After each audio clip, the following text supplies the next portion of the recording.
Everyone, नमस्ते and welcome back to my channel. तो जब आपकी तबीयत आपका साथ ना देना तो उस वक्त एक पल के लिए मन में ये ख्याल ज़रूर आता है कि काश आज मुझे किसी तरह घर और किचन के कामों से छुट्टी मिल जाए। लेकिन सिर्फ ये ख्यालों में ही रहता है, हकीकत तो कुछ और ही रहती है। सुबह सुबह घर के काम इतने ज़्यादा होते हैं ना कि आप चाहकर भी रेस्ट लेने के बारे में सोच तक नहीं सकते। तो ठीक ऐसे ही आज मेरी तबीयत थोड़ी सी ख़राब हो रखी है। कमर की हालत बहुत ज़्यादा ख़राब है और काम करने में बहुत ज़्यादा प्रॉब्लम हो रही है। यहाँ तक कि मैं चल भी रही हूँ ना तो काफ़ी पेन हो रहा है।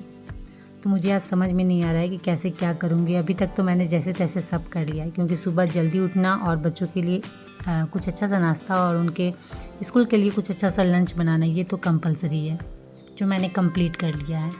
बस किचन क्लीन करना है तो सारे बर्तन मैंने वॉश कर लिए थे और काउंटर टॉप और गैस बचा हुआ था तो वही क्लीन कर रही थी। और क्या होता है ना, जब भी आप सुबह सुबह किचन में आते हो ना तो इतनी ज़्यादा भागम भाग रहती है ना कि किचन आपका बहुत ज़्यादा गंदा हो रखा रहता है और आप उसे ऐसे ही छोड़ के नहीं जा सकते हो।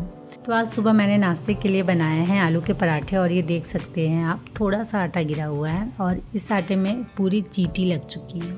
यही होता है कि थोड़ा सा भी काउंटर टॉप या गैस में कुछ गिर जाए ना तो फिर कीड़े मकोड़े को आने के लिए रास्ता मिल जाता है। तो आप इसे ऐसे कैसे छोड़ोगे? इसकी वजह से ना पूरे किचन में चींटी भर जानी है। तो इसीलिए जब भी आप किचन में काम करो ना, चाहे आपका काउंटर टॉप गंदा हो नहीं हो, गैस भी गंदी हो रखी हो नहीं हो, बट फिर भी आप एक बार कपड़ा घुमा के पोंछ लेना। इससे बहुत ज़्यादा हेल्पफुल होता है किचन साफ़ रखने में, क्योंकि इन्हीं की वजह से ना, अगर इन्हें हम अनदेखा करेंगे ना तो इन्हीं की वजह से किचन गंदा होने में ज़्यादा टाइम भी नहीं लगेगा और किचन में कीड़े मकोड़े भरने में भी ज़्यादा टाइम नहीं लगेगा। फिर बाद में प्रॉब्लम आपको होनी है। तो ये छोटी छोटी चीज़ें हैं ना जो बहुत यूजफुल होती है और आपके घर किचन सबको साफ़ सुथरा रखने में बहुत हेल्पफुल रहती है। तो फाइनली किचन का काम ख़त्म हुआ और अब थोड़े बहुत घर के काम है उसे भी फिनिश कर लेते हैं। तो मुझे आज ना अपने इस वार्डरोब के ऊपर वाले सेक्शन को सेट करना है। क्या होता है ना कि जब पूरे घर में एक ही वार्डरोब हो और सभी फैमिली मेम्बर के कपड़े वहाँ हो, यहाँ तक कि जो बड़ी बड़ी ट्रॉलियाँ होती हैं, बैग होते हैं, सब कुछ आपने वहाँ रखा हो, तो कभी कभी क्या होता है ना, बहुत ज़्यादा आप कंफ्यूज हो जाओगे कि मैंने कौन सा सामान कहाँ रखा है। तो सेम वही मेरे साथ हो रहा है। मुझे ना बहुत सारा सामान मिल ही नहीं रहा है कि मैंने कहाँ किस तरफ डाला है। और हुआ ये है ना कि जो मेरे खाली बैग मेरे पास थे उसमें मैंने बहुत सारे कपड़े जो विंटर वाले हैं वो डाल के मैंने ऊपर रख दिए थे, या फिर जो बड़े बड़े थैले थे उसमें डाल के रख दिए थे। तो अभी सब ना एक में मिक्स हो गए हैं, तो मुझे समझ ही में नहीं आ रहा कि मैंने कहाँ कौन सा सामान रखा है, क्योंकि जब आपको उस सामान की ज़रूरत होगी ना तो फिर वो सामान आपको नहीं मिलने वाले हैं। तो सेम वही चीज़ हो रखी थी। तो सामान बहुत कम थे बट इस तरीके से फैले हुए थे ना कि मुझे कुछ भी समझ में नहीं आ रहा था कि मैंने कौन सा कहाँ क्या रखा हुआ है। नीचे वाला सेक्शन भी पूरा फुल है सभी के कपड़ों से, और ऊपर वाले सेक्शन में मैंने एक्स्ट्रा वाले जो कपड़े जैसे विंटर के जो वुलन वाले कपड़े हो गए वो मैंने रख दिए थे। फिर बड़ी बड़ी ट्रॉलियाँ हैं वो मैंने एक साइड करके रखी। फिर कुछ ऐसे बच्चों के छोटे छोटे कपड़े हैं जो आप किन्हीं को दे भी नहीं सकते हो तो वो मैंने रखे हुए हैं। ऐसे करके बहुत सारे सामान हैं। तो इस तरीके से रखे हुए थे कि मुझे कुछ समझ में नहीं आ रहा था और थोड़ा सा मेसी भी लग रहा था, क्योंकि भले सामान ज़्यादा हो बट अच्छे से आप उसे सेट करके रखो ना तो समझ में भी आता है, अच्छा भी लगता है। बट बहुत ज़्यादा मेसी हो रखा था तो मुझे सब कुछ सेट करना था अच्छे से। तो वही मैंने सबको नीचे निकाला है और बैठ के मैं आराम से देख रही हूँ कि इसमें क्या मैंने रखा है ताकि मुझे याद रहे। बहुत बार होता है ना कि कहीं का कहीं आप सामान घुसा देते हो तो उसके चलते भी बहुत प्रॉब्लम होती है। तो इसलिए अभी मुझे इसे अच्छे से छटनी करनी है, आप ये भी बोल सकते हो। मुझे अच्छे से देखना है कहाँ क्या मैंने रखा है। जो यूजफुल चीज़ें हैं उन्हें ही रखूँगी। बहुत बार होता है कि जो बिना यूज के वो भी हम रख देते हैं कि चलो रखने की जगह है यहाँ ऐसे रख देते हैं, जिसके चलते जगह तो घेरती ही घेरती है, बाकी आपका कबाड़ भी जमा हो जाता है। लेकिन इसी चक्कर में ना बहुत बार बहुत काम की चीज़ें भी गलती से रखा जाती हैं, इधर उधर मिलती नहीं है। जैसे ये प्रीत के लिए हाफ पैंट हमने लाया था बहुत टाइम पहले, बट इसे मैंने ऊपर रख दिया था और मैं इसे नीचे खोज रही थी, नीचे वाले वार्डरोब में मुझे कहीं नहीं मिला था और आज देखिए फाइनली मिला। ये कुछ एल्बम है मेरी लाइफ की, बहुत अच्छी अच्छी यादें इसमें कैद है और इन्हें मैं काफ़ी टाइम से ढूंढ रही थी और मुझे याद ही नहीं था कि मैंने ऊपर रख दिया है। और बहुत बार ऐसा होता है ना कि अगर आपने ऊपर कुछ चीज़ें रखी हो ना तो बिल्कुल ध्यान नहीं जाता, आप नीचे नीचे ही खोजोगे, ऊपर आपका ध्यान ही नहीं जाएगा कि ये सब चीज़ें भी हमने ऊपर रख दिया है। तो बस वही था। और इन्हें देख कर ना थोड़ा सा इमोशनल भी हो गई थी। वो कहते हैं ना कि इंसान चले जाते हैं पर यादें रह जाती है, सेम वही चीज़ था। बहुत सारे लोगों की ऐसी यादें हैं जो आज वो हमारे साथ नहीं है बट बहुत स्पेशल है। तो कुछ ऐसा था, ये मैं आप लोगों को बाद में ज़रूर दिखाऊंगी क्या कैसा था, क्योंकि सही में आफ्टर मैरिज ना आपकी दुनिया ही बदल जाती है। तो एक पल के लिए कहीं खो सी गई थी, थोड़ी सी इमोशनल हो गई थी कि मतलब क्या लाइफ था हमारा और आज क्या हो गया है। बट कोई नहीं, ये तो लाइफ का एक पार्ट है जो सभी के साथ, मतलब सभी के साथ तो नहीं है, चलते रहता है ये। तो धीरे धीरे करके एक एक चीज़ समेट रही थी, देख रही थी कि इसमें क्या है क्या नहीं है। माथा तो बहुत ज़्यादा घूम रहा था क्योंकि सच में बहुत सारी ऐसी चीज़ें थे ना जो मैंने बिना मतलब का ऊपर रख दी थी, पता नहीं क्यों। यही होता है कि स्टोरेज आपको दिख रहा है ना खाली, तो होता है कि बहुत बार आप जो बिना यूज किए उसे भी आप रख देते हो कि इसे इधर उधर कहाँ रखे, चलो यहाँ जगह है यहाँ रख देते हैं। तो चलिए अब जितने यूज किए हैं, जो मुझे सच में रखनी है वही मैं अभी ऊपर रखूँगी। और जो बहुत सारे ऐसे भी थे ना कि बहुत सारे आलतू फालतू प्लास्टिक भी पड़े हुए, तो वो भी बिना मतलब के ऊपर रखे हुए थे, तो उन सबको भी मैंने हटाया है। कुछ ब्लैंकेट थे जो मुझे डेली यूज के लिए चाहिए थे, वो भी मैंने ऊपर रख दिया था गलती से, तो वो सब मैंने साइड कर लिया है। तो जो विंटर वाले कपड़े हैं वो मैं अभी यहाँ ऊपर में रख रही हूँ, क्योंकि जब विंटर आएंगे तब उन्हें यहाँ निकालूंगी। यहाँ सेफ़ है, नीचे में तो बिल्कुल स्पेस नहीं कि मैं नीचे रख सकती हूँ। और बेड बॉक्स में भी ना मुझे कंफर्टेबल नहीं लगता है, अगर ऐसे ऊपर में मैंने रखा है तो जब ज़रूरत हो आराम से निकाल लो।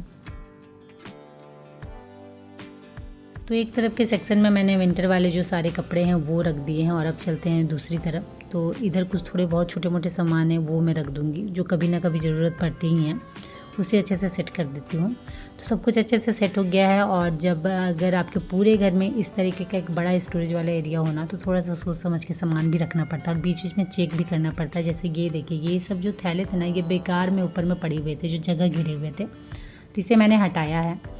और ये वैसे सामान है जिसे मुझे बाहर रखना है कि जब ज़रूरत हो तब। जैसे ये फूल माला है आर्टिफिशियल, मंदिर मुझे कभी भी सजाना होता है ना, ये मुझे चाहिए होता है, ये भी मैंने ऊपर रख दिया था। ये तो एल्बम है जो मैंने आप लोगों को दिखाया था। और उसके बाद ये एक कर्टन है जिसे मैंने गलती से पता नहीं कब क्यों डाल दिया था। और ये पैंट, हाफ पैंट जो मैंने बताया था, ये भी मैंने ऊपर ही रख दिया था। मतलब ऐसी ऐसी चीज़ें मैंने ऊपर गलती से रख दी थी ना, जो ज़रूरत मुझे पड़ती ही पड़ती है। और ये है दोहर, जब मैं जयपुर गई थी ना, उस वक्त मैंने इसे वहाँ से लाया था और यूज बिल्कुल नहीं हुआ है, नया का नया है, बट इसे भी मैंने ऊपर ही रख दिया था और बिल्कुल ध्यान नहीं किया था कि ये भी ऊपर ही है। और इसे मैं बेड बॉक्स में खोज रही थी। तो ये कुछ ऐसी चीज़ें हैं जिसे मुझे ऊपर से हटाना था। तो इसे अब आराम से सेट करते हैं बारी बारी, किसे क्या किस तरीके से रखना है वो मुझे पता है। तो ये जो हाफ पैंट है ये वार्डरोब में जाएगा सबसे पहले। ये जो एल्बम है ये मैं जो टीवी यूनिट वाला मेरा हिस्सा है वहाँ रख रही हूँ कि जब भी मुझे मन हो मैं फटाक से निकाल के देख लूँ। ये कर्टन है, तो जहाँ मैं सारे कर्टन रखती हूँ वहाँ इस कर्टन को मैं रखूँगी। तो एक एक करके चलिए इन सबको इनकी जगह पे सेट करते हैं। और बहुत सारी ऐसी चीज़ें हैं जिसे मुझे बाहर निकालना है, जिसे घर में रखना ही नहीं है। जैसे फटे हुए थैले हो गए, प्लास्टिक हो गई जो बिल्कुल कोई काम की नहीं है, वो भी पड़ी हुई हैं, तो उन सबको मुझे हटाना है। और जो अच्छे अच्छे थैले हैं उन्हें अच्छे से फोल्ड करके रखना है, क्योंकि थैले बहुत काम आते हैं। अगर आप कहीं बाहर जा रहे हो ना, तो थैले के बिना तो जा ही नहीं सकते, क्योंकि जब भी हम बाहर जाते हैं मोस्टली होता यही है कि कुछ ना कुछ ले ही आते हैं, तो उसके लिए साथ में थैला होना बहुत ज़रूरी है। तो मेरे पर्स में आपको हमेशा एक थैला मिलेगा ही मिलेगा, क्योंकि कई बार ऐसा भी होता है ना कि मन बनाकर हम घर से जाते हैं कि नहीं कुछ भी नहीं लेना है, सिर्फ काम से जा रहे, काम निपटा के आना है, बट ऐसा होता नहीं है। अगर आपको वेजिटेबल भी दिख गई है ना रोड किनारे, तो भी आप फिर रुक जाओगे कि नहीं चलो घर के लिए हरी सब्जियां ले लेते हैं, तो वही है। तो इन थैलों को सबसे पहले मैं फ़ोल्ड करके अच्छे से रख देती हूँ। और जो प्लास्टिक हैं जो बिना यूज के हैं या फिर थोड़ी सी फटी हुई हैं, उन सबको मैं हटाऊँगी। तो फटाफट इन्हें फ़ोल्ड करती हूँ। और 2 ऐसे वाइट वाले थैले मैंने निकाल के रखे हैं, उनका यूज कहीं और करना है, तो वो भी मैं आप लोगों को दिखाऊँगी। पहले फटाफट इन थैलों को अच्छे से फ़ोल्ड करके रख लेती हूँ।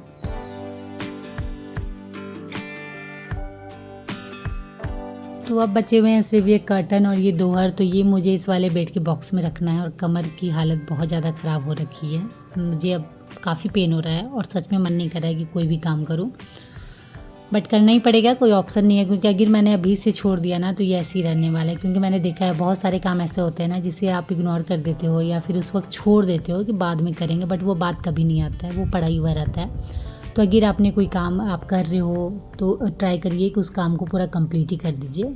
आधा में छोड़ने से फिर वो कभी नहीं होता है, मेरे साथ तो बिल्कुल भी नहीं होता है, इसलिए ट्राई कर रही हूँ कि इसे रखी दूँ। और ये एक ना रनर है जो ऊन से बना हुआ है, हैंडमेड है। क्योंकि मुझे याद है जब मैं छोटी थी ना, तो दी मम्मी वो लोग हाथों से स्वेटर बुनते थे और साथ ही साथ एक क्रूस बोलते हैं कि क्या, मुझे अच्छे से याद नहीं है, उससे शॉल की बुनाई नहीं होती थी, बहुत ही महीन बहुत ही अच्छा। तो वैसे ही ये बुना हुआ था। तो ये सब चीज़ें आजकल मिलती नहीं हैं, बहुत ही यूनिक चीज़ें हैं और डेकोरेशन में बहुत अच्छी लगती है। तो इसे मैंने बाहर निकाल दिया है और जो कर्टन और दोहर थे उन्हें मैंने इस बॉक्स में डाल दिया है, क्योंकि कर्टन बहुत ज़्यादा है। क्योंकि आप मेरे घर में देख सकते हो इतनी ज़्यादा खिड़की दरवाजे हैं, तो कर्टन उसी हिसाब से है, तो उसे आप बाहर कहाँ रखोगे। वैसे मेरे पास कोई बड़ी सी स्पेस भी नहीं है, तो इसलिए बेड बॉक्स में ही डाल देती हूँ। जब जिस रूम का डेकोर करना होता है, इंटीरियर करना होता है, उससे अकॉर्डिंग मुझे उससे सजाना होता है, तो फिर कर्टन यहीं से निकाल लेती हूँ और सेफ भी रहता है। तो इसी के साथ इस रूम को भी मैंने अच्छे से सेट कर लिया था, बेड वुड अच्छे से बिछा लिया था, कुशन उसन अच्छे से लगा लिया था और स्टडी टेबल को भी थोड़ा बहुत क्लीन कर लिया था। तो चलिए अब चलते हैं। तो सारा काम हो चुका था, उसके बाद फटाफट मैंने सावर लिया और अब बारी थी खाना बनाने की। क्योंकि अभी ना बच्चों के एग्ज़ाम चल रहे हैं, तो छुट्टियाँ जल्दी हो रही है, तो बच्चे घर जल्दी आ जाते हैं। तो उससे पहले फटाफट मैं खाना रेडी कर लेती हूँ। तो एक तरफ मैंने कुकर में चावल बैठा दिए हैं और दूसरी तरफ कर रही हूँ सब्ज़ी की तैयारी। तो आज बनाने वाली हूँ बेसन की सब्ज़ी। तो चलिए फटाफट इसे रेडी करते हैं। तो बेसन मैंने यहाँ लिया है थोड़ा सा, उसके ऊपर मैंने डाला है नमक, हल्दी पाउडर, मिर्चा पाउडर और साथ ही साथ धनिया पाउडर, और लास्ट में थोड़ा सा अदरक लहसुन मैंने कूट के रखा था, उसे भी ऐड कर दिया है। अब इसे अच्छे से मिला लेंगे, लेकिन उससे पहले जितने भी ये मसालों के जार है ना, इन्हें अपनी जगह में रख देते हैं। क्योंकि अगर आप किचन में काम कर रहे हो ना, तो ट्राई करना कि काम करते इसके साथ साथ जो भी आपने सामान निकाला है उसे भी उनकी जगह पे सेट करते जाओ। तो उससे आपका किचन भी साफ़ रहेगा और आपको काम करने में भी आसानी होगी। क्योंकि अगर किचन गंदा रहता है ना, तो काम करने में बिल्कुल मन नहीं लगता है। अब लास्ट में इसमें मैंने पानी ऐड किया है और चम्मच की हेल्प से इसे अच्छे से मिला ले रही हूँ, ताकि बेसन खड़ा खड़ा कहीं ना रहे। क्योंकि इसकी बनानी है मुझे रोटियाँ और उसके बाद उसे बर्फ़ी के आकार में कट करना है। और रोटियां बनाने के बाद ये जो बर्तन में थोड़े बहुत बेसन बच जाते हैं ना, इसे फेंकिएगा नहीं। क्योंकि जब आप ग्रेवी बनाइएगा ना, तो इसमें थोड़ा सा पानी ऐड करके इसे भी उस ग्रेवी में डाल दीजिएगा। इससे ग्रेवी थोड़ी सी मोटी होती है, गाढ़ी होती है। तो ये रोटियां बनकर रेडी है और बहुत ज़्यादा यम्मी लग रही है। क्योंकि मसाले जो इसमें मैंने डाले हैं उसकी खुशबू बहुत अच्छी आ रही थी। तो अब इधर मसालों की प्रिपरेशन कर लेते हैं। तो तेल मैंने गर्म किया और उसमें जितने भी खड़े मसाले हैं, तेज़पत्ता, जीरा, बड़ी इलायची, लौंग, सारे ऐड कर दिए। उसे थोड़ा सा फ्राई किया और मैंने प्याज का पेस्ट बना के रखा था, प्याज, अदरक, लहसुन, जीरा, उसे मैंने इसमें ऐड कर दिया। और उसके बाद हल्दी पाउडर, मिर्चा पाउडर, और अच्छे से इसे मिला लेंगे और फिर इसे मीडियम आँच पे अच्छे से फ्राई करेंगे। तो जब तक मसाले फ्राई हो रहे हैं, तब तक इधर जो हमारी रोटियां हैं ना, उसे अच्छे से कट कर लेते हैं बर्फ़ी के आकार में। या आप जैसा आप इसे शेप देना चाहते हो दे सकते हो। तो मेरी भी प्रॉपर बर्फ़ी नहीं बनती है, बट हाँ इस तरीके से मैं कट कर ले रही। तो ये देखिए,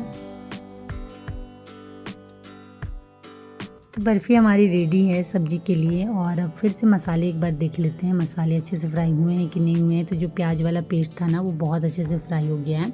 तो अब बारी थी इसमें जो टमाटर की प्यूरी हमने बना के रखी थी उसे ऐड करने का। तो टमाटर की प्यूरी हमने ऐड कर दिया और इसे अगेन फिर एक बार अच्छे से मीडियम आंच में फ्राई करेंगे। और जब ये अच्छे से फ्राई हो जाएगी, तो इसमें हम 2 हरी मिर्चें बीच से कट कर कर ऐड करेंगे। इससे क्या होता है ना, जो फ्लेवर है सब्ज़ी का बहुत अच्छा आता है। तो बस हरी मिर्चों को मैंने ऐड कर दिया है और उसके बाद इसे अगेन एक बार अच्छे से चला लेंगे। और लगभग मसाला हमारा फ्राई हो चुका है। तो बिना देर किए हुए इसमें अब हम ऐड करेंगे पानी।